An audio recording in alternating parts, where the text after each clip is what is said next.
It's Friday, January 26th. I'm Tre'vell Anderson. And I'm Priyanka Arabindi, and this is What a Day, where Americans have finally found the right microaggression towards the UK for all of the colonization. Yes, a U.S. chemistry professor's new book says that the best way to make tea is by adding a pinch of salt. And the British media is, as they say, whinging babes. I have no idea what that means, but I get the gist. I get the gist.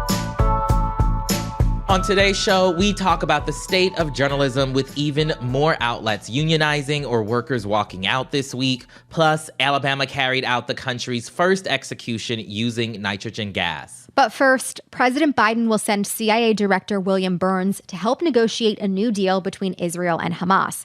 The goal being the release of all the remaining Israeli hostages being held in Gaza, as well as reaching the longest pause in the fighting since the war began over 3 months ago.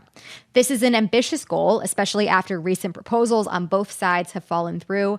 But Burns will travel to Europe to meet with both his Israeli and Egyptian counterparts, as well as the Prime Minister of Qatar. Egypt and Qatar, of course, have played really key roles in negotiating between Israel and Hamas throughout this war.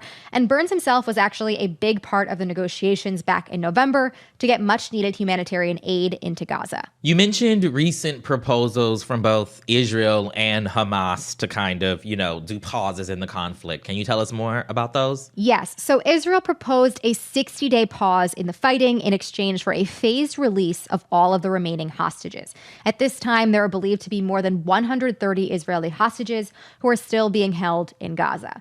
But that proposal would mean that fighting could presumably start up again in 2 months. Benjamin Netanyahu has said he wants to fully eradicate Hamas, so it is probably anticipated that they would, under those terms, start fighting right back up 2 months from now, which Hamas officials don't want. They are hoping for a permanent ceasefire in exchange for the release of all the remaining hostages. Israeli officials also want all senior Hamas leaders to leave Gaza, which they do not want to do. So a lot of non-starters on both sides lately, but all of this comes as the carnage from this war continues to mount. Currently, Israel's army is circling the city of Han Yunis in southern Gaza, where, according to humanitarian organizations, thousands of people are trapped, many of them in hospitals. Earlier this week, the UN accused Israel of shelling a UN compound in the area that housed 30,000 displaced people. Israel denied responsibility for any strikes. As a reminder, since the fighting began, over 25,000 Palestinians and 1,400 Israelis and foreign nationals have been killed, as well as 83 journalists and at least 167 aid workers. So just a staggering human toll from this conflict. Yeah, and, we've spent a lot of time on the show discussing the U.S. government's role in this conflict, how it's acted in Washington and abroad. But can you update us on what's been happening here at home in terms of the many, many protests, right? Yeah, it's kind of the way that regular everyday people, not people in Washington, are sort of interacting with this war, aside from, reading the news and engaging with friends and family members about it. So as this war has continued, protests have obviously continued, specifically around the U.S.'s involvement and whether we should officially be calling for a ceasefire or if we should be so actively funding and supporting the Israeli military amid the deaths of so many civilians in Gaza. All of these are valid questions to be asking of our government. These protests happen all over the place. We mentioned one just yesterday that took place at the United Auto Workers endorsement of Joe Biden. But universities in particular have really been in the spotlight as the sites of so many of these demonstrations and so much of the conversation around what constitutes legitimate criticism of Israel and the U.S. and what crosses that line into anti-Semitism or hate speech or, even violence. As you'll remember, there was really massive fallout after the congressional hearings with the presidents of Harvard, the University of Pennsylvania, and MIT back in December. And as that day kind of underscored, universities, especially high-profile ones, have been under a lot of pressure to respond to allegations of anti-Semitism on their campuses and are really struggling with this distinction between speech and action that is protected by students' First Amendment rights and speech and action that is not. Yeah, I remember the hearing and them basically seeming like they had not actually thought this out before or that they were wrestling with it in real time. There are a few different things happening on campuses around the country this week, just to give you a sense of how this is very much continuing to play out because it has not stopped. Just yesterday, American University in Washington, D.C. banned all protests inside university buildings and mandated that clubs welcome all students and that posters and events around campus, quote, promote inclusivity. The university didn't say that this was related specifically to protests around Israel and Gaza, but this does follow protests on the school's campus in November and December. Meanwhile, at Northwestern University, the Department of Education opened a civil rights investigation on Tuesday after a complaint from an editor of a self-proclaimed conservative watchdog site alleged that the university didn't adequately respond to what he called instances of anti-Semitism in October, November, and December of last year. This is one of many such investigations that have been opened at schools all over the country. And at the end of last week at Columbia University, pro-Palestine student protesters were attacked with foul-smelling chemicals during a demonstration. We don't actually know what the chemicals were. That hasn't been released publicly. They specifically said that students with posters saying things like Jews for ceasefire were targeted the most aggressively. The university promptly banned the people accused of spraying them from the campus as the police investigate the incident. So, clearly a lot going on campuses still, a lot to be concerned over. I mean, of course, instances of violence and students being attacked, not okay, but also like a lot of concerns around the First Amendment with schools like American instituting these kind of policies that really seem to toe the line of wanting to avoid culpability and not be the subject of ire of people who are accusing them of not doing enough to curb anti-Semitism, but also posing the question of, are they infringing on students' rights with these rules?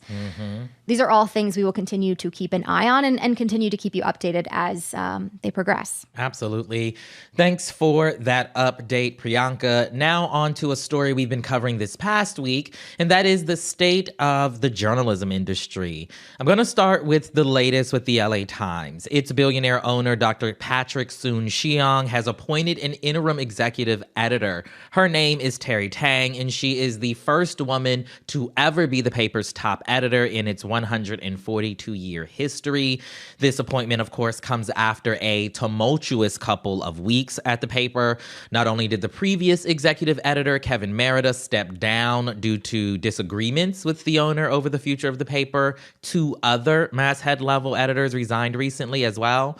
Then there was the one-day strike last week that the paper's union organized to protest then impending layoffs that the company announced. And then earlier this week, the company actually went through with those layoffs, cutting at least 115 roles across the newsroom. Yeah, it really feels like every day this week there was another story of another publication downsizing or shuttering altogether, both national publications and local ones. Like this week in particular really has felt brutal, but this has been ongoing for quite some time. Yeah, and this week specifically, I know a lot of us who are somehow connected to the LA Times. That's where I got my start. We were especially hurt, especially saddened, right, by the course of events. But so many others, I think, have accurately been looking at these layoffs as a sign of how bad things have really gotten in the industry writ large, right? As fellow former LA Times journalist Justin Ray said in a piece for the San Francisco Chronicle this week, quote, "Of the biggest conclusions to be made from the tragedy is that even large news outlets can't avoid the economic reality that news is dying and that journalists of color likely will be hurt the most." Yeah, it is incredibly disheartening. And that reality that it's journalists of color and from communities that are underrepresented will be the ones the most harmed by this, and the voices that we will not hear because of this is really disheartening. Yeah, and obviously the LA Times is considered, I think, a national publication, right? But it's the local ones, right, that are being hit the hardest, right? Even more so. Those are the ones closing so often that, according to the Medill School of Journalism at Northwestern last year, now over half of the counties in the U.S. have just one or no local news outlets, being in danger of becoming news deserts. Right. And as we've seen these closures happening more quickly, we're We're also seeing, right, newsrooms all over the place unionize or otherwise stand up for better pay and better working conditions. They want a seat at the table. In fact, the Texas Tribune, after dealing with layoffs a few months ago, their journalists announced plans this week to unionize. They said in a statement Wednesday, quote, "We want a seat at the table next to management making decisions about our organization's future and how to best serve our members and readers." It makes sense. We see this in like a whole variety of industries. Absolutely. Of workers and people who are making the product wanting a seat at the table, but also in journalism specifically. This industry has been plagued by so many dumb decisions by people in leadership. Like, we all remember the pivot to video, no? Like, had we had actual journalists and people doing things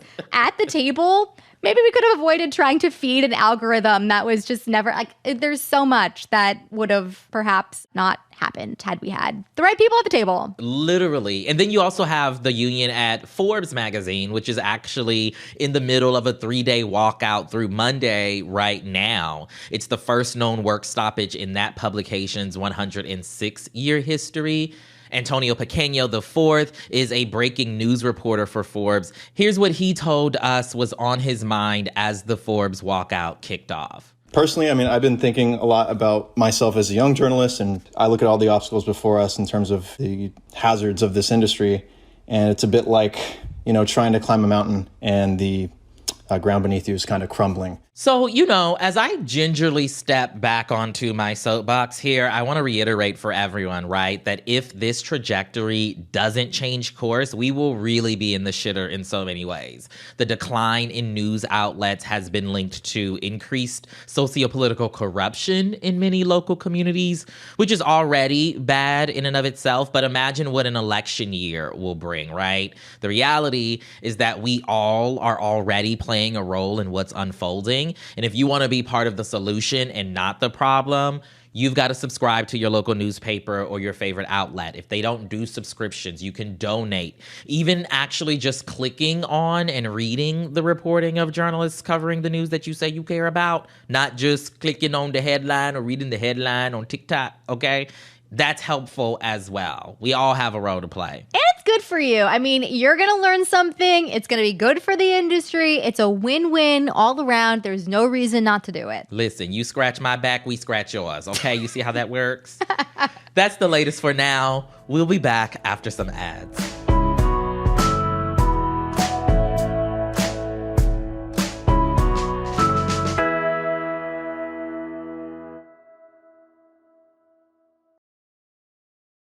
Let's get to some headlines. Headlines.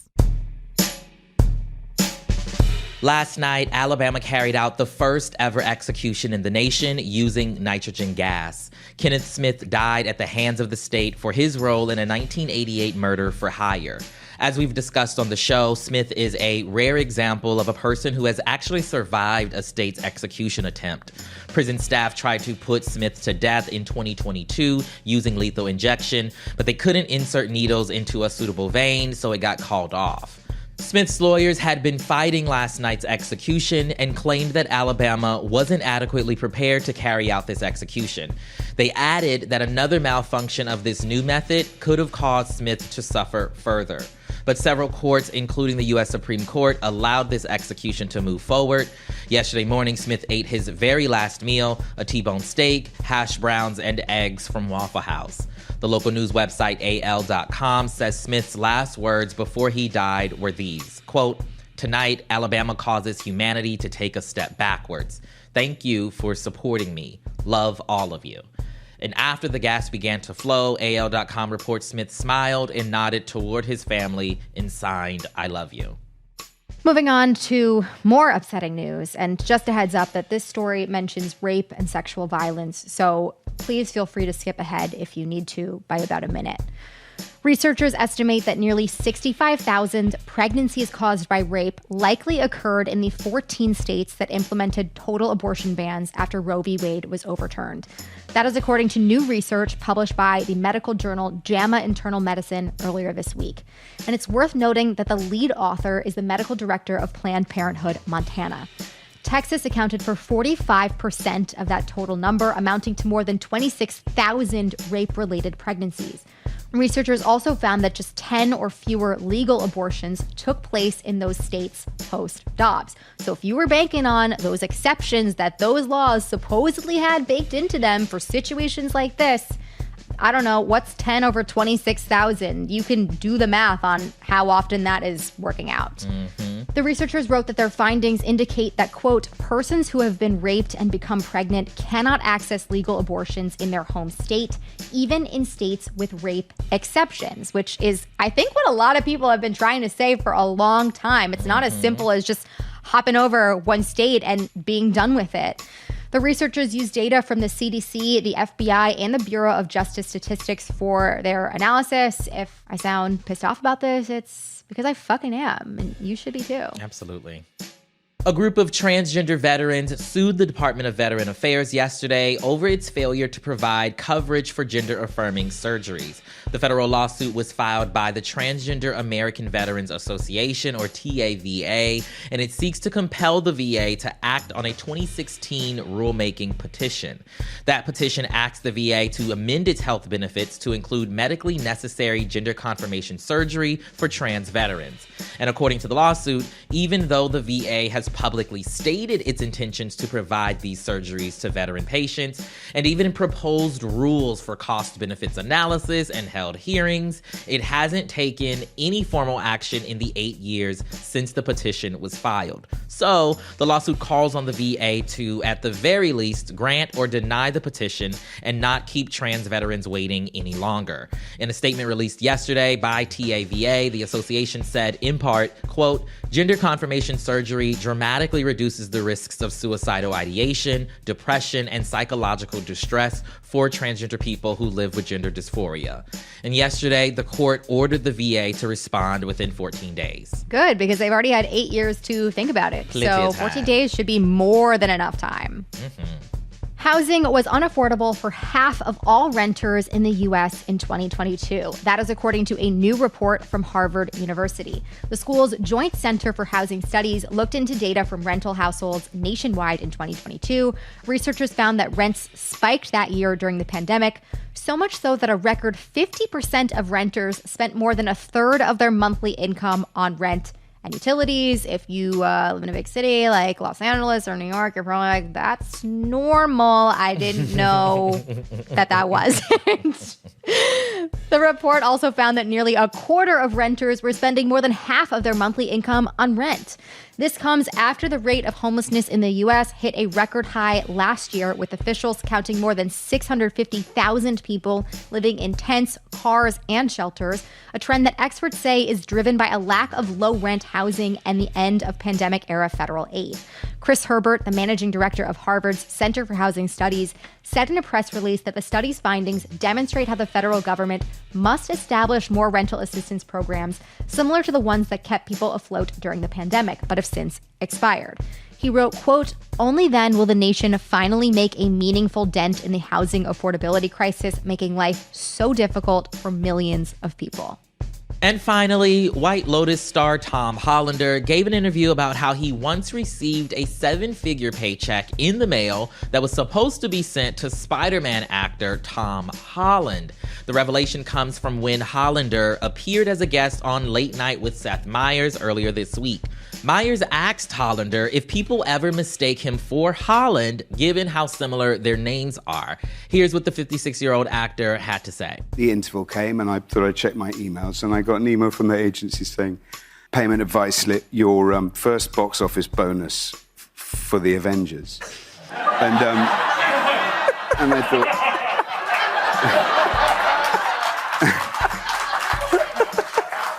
I don't think I'm in the Avengers.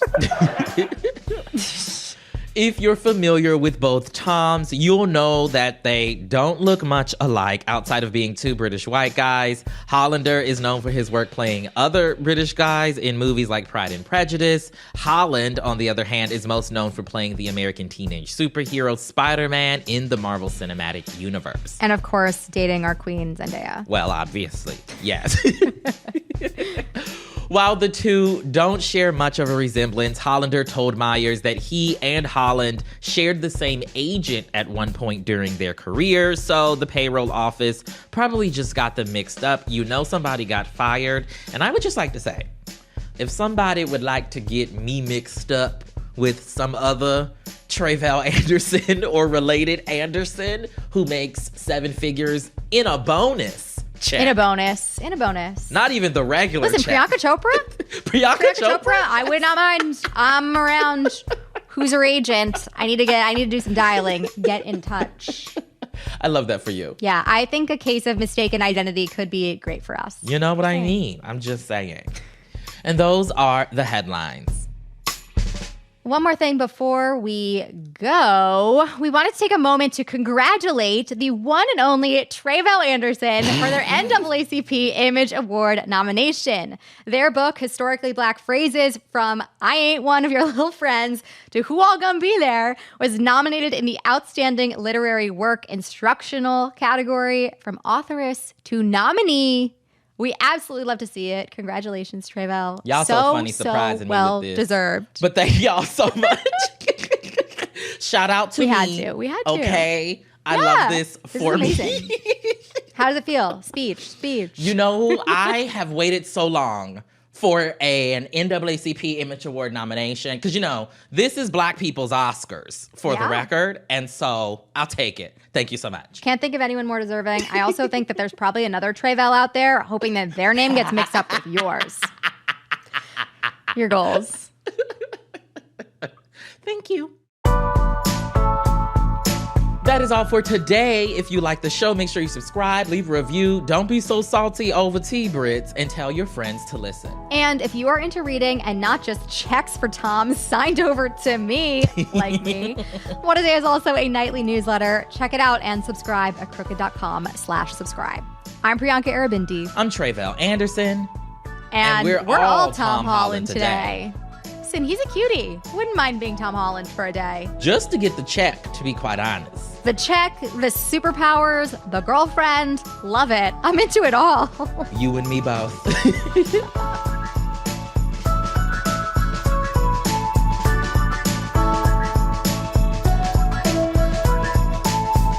What A Day is a production of Crooked Media. It's recorded and mixed by Bill Lance. Our show's producer is Itzy Quintanilla. Raven Yamamoto and Natalie Bettendorf are our associate producers. And our showrunner is Leo Duran.